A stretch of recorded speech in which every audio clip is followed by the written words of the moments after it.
Bismillahirrahmanirrahim. Assalamualaikum warahmatullahi wabarakatuh. Baiklah, pada pertemuan kali ini kita akan membahas tentang saham syariah. Jadi sebelumnya kita harus tahu dulu bagaimana sih sebenarnya konsep saham itu sendiri. Jadi secara umum saham adalah surat berharga yang merupakan penyertaan modal atau kepemilikan dalam suatu perusahaan, dan bukti penyertaan tersebut berhak mendapatkan bagian dari hasil usaha perusahaan. Kemudian di sini ada karakteristik pemegang saham. Yang pertama adalah limited risk, di mana pemegang saham hanya bertanggung jawab terhadap sejumlah dana yang disetorkan dalam perusahaan. Kemudian ada ultimate control, di mana para pemegang saham secara kolektif akan menentukan arah dan tujuan perusahaannya. Dan yang ketiga adalah residual claim, di mana pemegang saham merupakan pihak terakhir yang memperoleh pembagian hasil usaha perusahaan dan sisa aset dalam proses likuidasi perusahaan setelah kreditur. Jadi kreditur di sini maksudnya adalah pemegang obligasi dulu atau suku, kemudian pemegang saham preferen, dan baru pemegang saham biasa. Jadi ini adalah tingkatannya. Jadi di sini karakteristik pemegang saham yang pertama, dia itu hanya bertanggung jawab terhadap sejumlah dananya atau limited risk, risikonya terjangkau. Kemudian yang kedua adalah dia itu pemegang saham yang menentukan arah dan tujuan perusahaannya. Jadi dia mungkin di sini kita bisa katakan yang mempunyai dana banyak di situ atau sahamnya yang banyak di situ. Kemudian yang ketiga adalah residual claim. Jadi klaim sisa-sisa gitu, sisa aset gitu. Kemudian di sini ada kategori saham ditinjau dari kinerja perdagangannya. Yang pertama adalah blue chip stocks, yaitu saham biasa yang memiliki reputasi tinggi, terunggul dalam industrinya, memiliki pendapatan yang stabil dan konsisten dalam membayar dividen. Jadi ada perusahaan-perusahaan yang dikatakan blue chip, yaitu bagaimana sih saham blue chip itu? Saham yang memiliki reputasinya tinggi, terunggul atau dia yang paling bagus di industrinya. Jadi kan kalau di saham itu ada industri konsumer, keuangan, dan yang lain sebagainya. Jadi di situ dia memiliki reputasi yang paling tinggi, kemudian di industrinya, dan dia pendapatannya itu stabil, kemudian konsisten dalam membayar dividen. Kan kadang ada perusahaan yang dividennya bayarnya tidak konsisten karena apa? Pendapatannya nggak stabil, jadi dia tidak bisa membayar dividen. Kemudian yang kedua ada income stocks, yaitu saham suatu emiten dengan kemampuan membayarkan dividen lebih tinggi dari rata-rata dividen pada tahun sebelumnya. Jadi di sini merupakan suatu perusahaan yang tahun ini dia bisa membayar dividen itu lebih tinggi daripada dividen sebelum-sebelumnya yang dia bayarkan kepada si investor. Kemudian yang ketiga adalah growth stocks, yaitu di sini ada dua. Yang pertama saham well known, yaitu saham dari emiten yang memiliki pertumbuhan tertinggi dan terunggul dalam industri sejenisnya. Kemudian yang kedua adalah lesser known, yaitu saham dari emiten yang tidak unggul dari industri sejenis. Jadi di sini ada yang saham yang biasa diketahui dan saham yang memang tidak terlalu tidak unggul dalam industri sejenisnya.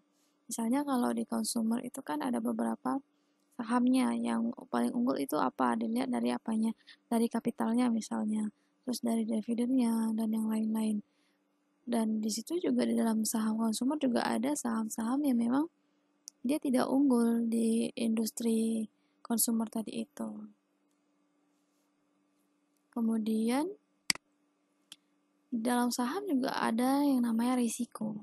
Jadi risiko di dalam saham itu yang pertama di sini adalah capital loss, yaitu suatu kondisi di mana investor menjual sahamnya lebih rendah dari harga belinya.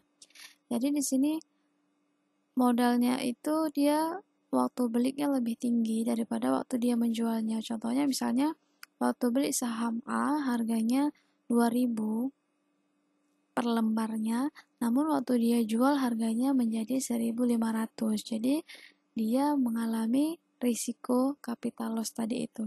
Jadi dia mengalami kerugian gara-gara tadi itu harga belinya lebih tinggi daripada harga jual dia. Kemudian yang kedua ada risiko tidak memperoleh dividen. Jadi maksudnya bagaimana? Di sini saat perusahaan mengalami kerugian, maka tidak terdapat keuntungan yang dapat dibagikan sebagai dividen kepada investor. Jadi karena dia perusahaan juga dia naik turun pendapatannya, jadi juga mempunyai risiko tidak memperoleh dividen gitu. Jadi kalau perusahaannya tadi itu tidak mempunyai atau mendapatkan keuntungan yang bisa dibagi atau dia mengalami kerugian, maka si investor tadi itu dia akan mengalami risiko tidak memperoleh dividen yang biasanya dibayar. Kemudian yang ketiga ada risiko likuidasi, yaitu risiko likuidasi terjadi ketika perusahaan dinyatakan bangkrut oleh pengadilan atau perusahaannya dibubarkan. Jadi di sini ada risiko ketika perusahaannya tadi itu tidak lagi ada gitu. Risiko likuidasi, risiko tidak bisa membayar uang kita tadi. Jadi ketika membeli saham harus dipastikan dulu bagaimana fundamental dari perusahaan itu sendiri. Selanjutnya, di sini ada penyeleksian saham syariah. Jadi saham ini kan ada namanya saham biasa dan saham syariah. Jadi kalau saham syariah itu bagaimana sih sebenarnya dikatakan saham syariah? Di sini kalau dikatakan saham syariah atau dikategorikan kepada saham syariah jika yang pertama adalah perusahaan yang di dalam anggaran dasarnya menyatakan bahwa kegiatan usahanya berdasarkan prinsip syariah. Jadi memang terang-terangan di dalam anggaran dasarnya perusahaan tersebut dia itu memang syariah. Misalnya contohnya BRIS kayak gitu. Jadi memang dari awalnya memang dia menyatakan bahwasanya kegiatan usahanya itu berdasarkan syariah gitu. Kemudian yang kedua adalah perusahaan yang tidak menyatakan kegiatan usahanya berdasarkan syariah namun memenuhi kriteria OJK sebagai saham syariah. Jadi yang kedua ada saham-saham yang tidak menyatakan kalau dia itu usahanya berdasarkan syariah, tetapi dia memenuhi kriteria OJK sebagai saham syariah. Kan dia ada kriterianya bagaimana dikatakan suatu saham itu sebagai saham syariah. Bagaimana sih kriteria saham syariah sendiri? Di sini ada 4. Yang pertama, tidak melakukan kegiatan usaha yang bertentangan dengan prinsip syariah di pasar modal. Kemudian yang kedua adalah tidak melakukan transaksi yang bertentangan dengan prinsip syariah di pasar modal. Yang ketiga adalah total hutang yang berbasis bunga dibandingkan dengan total aset tidak lebih dari 45%. Kemudian yang keempat adalah total pendapatan bunga dan pendapatan tidak halalnya dan pendapatan lainnya tidak lebih dari 10%. Jadi biasanya akan dilihat yang ini, yang 3 dan 4 nih. Jadi total hutangnya tidak lebih dari 45% dari aset. Jadi total asetnya tuh 40%-nya tuh nggak boleh lebih dari hutang gitu, modalnya gitu, aset yang dia punya.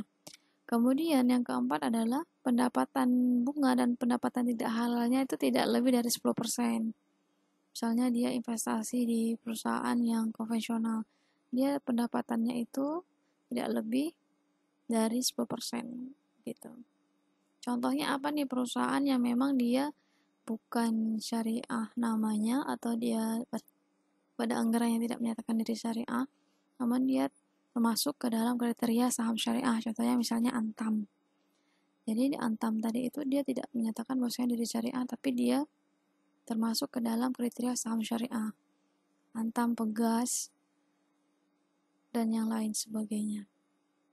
Selanjutnya, indeks saham syariah. Jadi, saham syariah itu memiliki beberapa indeks, yaitu di sini yang pertama ISI, yaitu indeks saham syariah Indonesia. Kemudian ada JII, Jakarta Islamic Index, dan yang terbaru ada IDX Base BUMN 17. Jadi ISI sendiri ini adalah seluruh saham-saham yang ada di Bursa Efek Syariah yang termasuk ke dalam saham syariah itu dia ada di dalam ISI gitu. Jadi ada berapa ratus saham syariah dia pasti akan termasuk ke dalam ISI gitu. Kemudian di dalam ISI ini nanti ada terpecah lagi menjadi JII gitu. Jakarta Islamic Index. Jadi JII ini ada dua macam. Yang pertama adalah JII 70.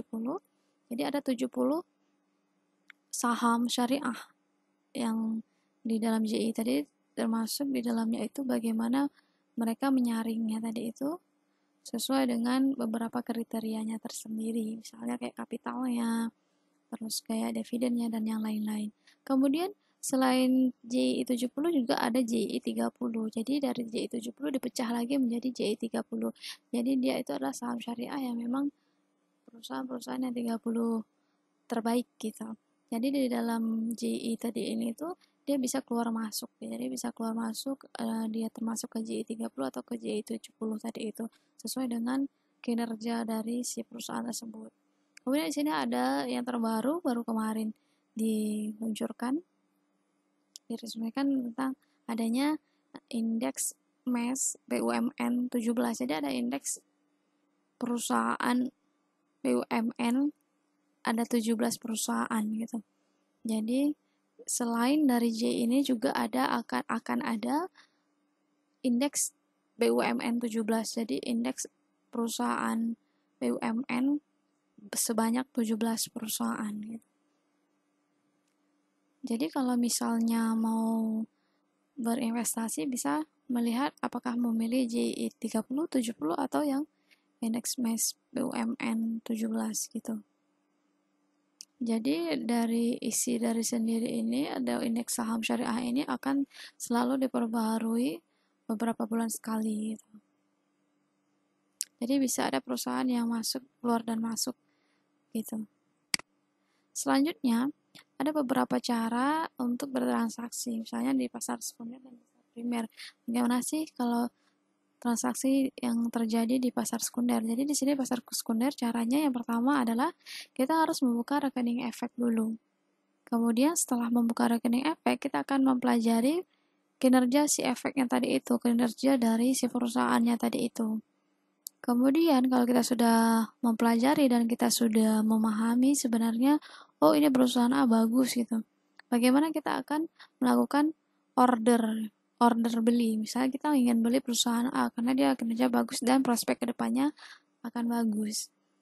Jadi dalam order beli ataupun kita akan order jual di sini ada dua cara. Yang pertama ada sistem online trading atau online sendiri, online system sendiri ataukah melalui broker. Jadi kalau sekarang itu udah ada online system sendiri ini, SOTS itu. Jadi kita bisa melakukan transaksi sendiri tanpa adanya broker gitu. Jadi kalau misalnya kita sudah serak atau kita sudah memang sudah sesuai dengan keinginan kita kinerja perusahaan tadi itu, kita tinggal beli itu. Jadi ada beberapa perusahaan yang memang sudah ada sistem online trading sendiri tadi itu. Jadi tidak perlu menghubungi dari broker.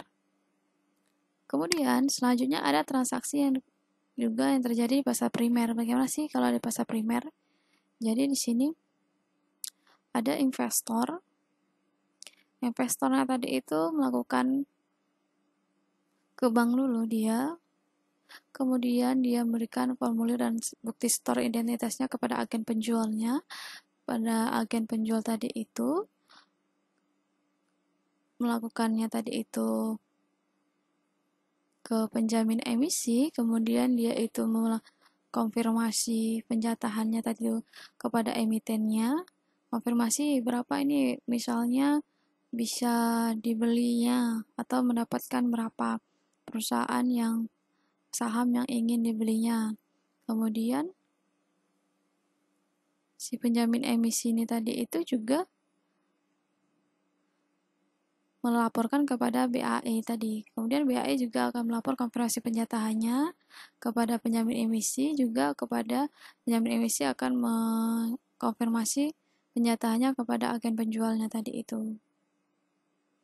Jadi di sini kalau di transaksi pasar primer tadi ini adalah biasanya transaksi bagi sekuritas-sekuritas gitu. Kalau kita perorangan pun mau, misalnya ada perusahaan yang mau IPO, ada beberapa hal yang harus dilakukan seperti ini. Gitu. Selanjutnya adalah sistem online trading syariah, SOTS tadi itu. Jadi sekarang ini sudah tidak membutuhkan lagi broker atau kita tidak terpaku lagi setiap transaksi itu harus memerlukan broker. Jadi sini sudah ada sistem online trading, yaitu bagaimana sih peragangannya itu. Jadi di sini bisa dari existing investor, yaitu dengan mengisi formulir tambahan untuk rekening efek khusus syariah. Kemudian dia bisa sistem perdagangan syariah secara online-nya. Kemudian kalau investor baru, dia bisa membuka rekening efek syariah, kemudian bisa langsung melakukan SOTS-nya. Jadi SOTS-nya itu ada beberapa di situ. Ya, itu sesuai dengan syariah tadi. Yang pertama dilarang adanya margin trading. Margin trading itu maksudnya bagaimana? Jadi dia nggak boleh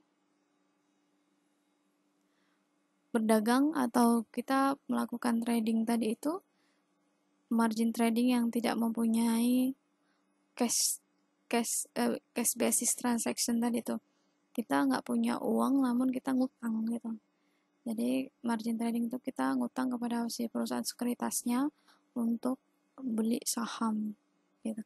Kemudian dilarangnya short selling atau kita tidak memiliki sahamnya tapi kita menjualnya itu dilarang. Dan yang ketiga adalah cash basing transaction, yaitu dia itu bisa transaksi sesuai dengan yang cash yang ada di RDN kita. Jadi dia dilarang margin trading tadi itu, kemudian juga dia dilarang short selling. Jadi kita harus sesuai dengan cash based transaction. Contohnya apa? Kalau misalnya di RDN kita hanya punya 1 juta, tapi kita mau belinya sahamnya 2 juta itu tidak bisa. Jadi kita bisanya hanya 1 juta. Nanti di situ akan terjadi langsung pop up yaitu bahwasanya di situ akan muncul fatwa atau larangan-larangan berupa ayat Al-Quran. Bahwasanya Allah melarang riba atau jangan berutang dan demikianlah gitu. Atau nanti pokoknya saldo Anda tidak cukup gitu. Jadi langsung dilarang di situ kalau pakai sistem SOTS tadi. Kemudian di sini adanya portofolio saham syariahnya terpisah dan hanya berisi saham syariah saja. Kemudian dilarangnya adanya transaksi saham yang tidak syariah. Jadi SOTS ini langsung di sini syariah gitu. Kalau misalnya kita mau beli saham yang bukan syariah, situ pasti tidak bisa. Jadi hanya terisi saham syariah saja berisinya. Jadi contohnya kalau misalnya saham yang bukan syariah misalnya Sempurna gitu.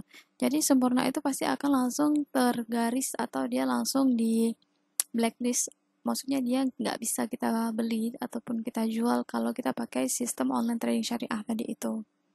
Jadi hanya berisi saham-saham syariah.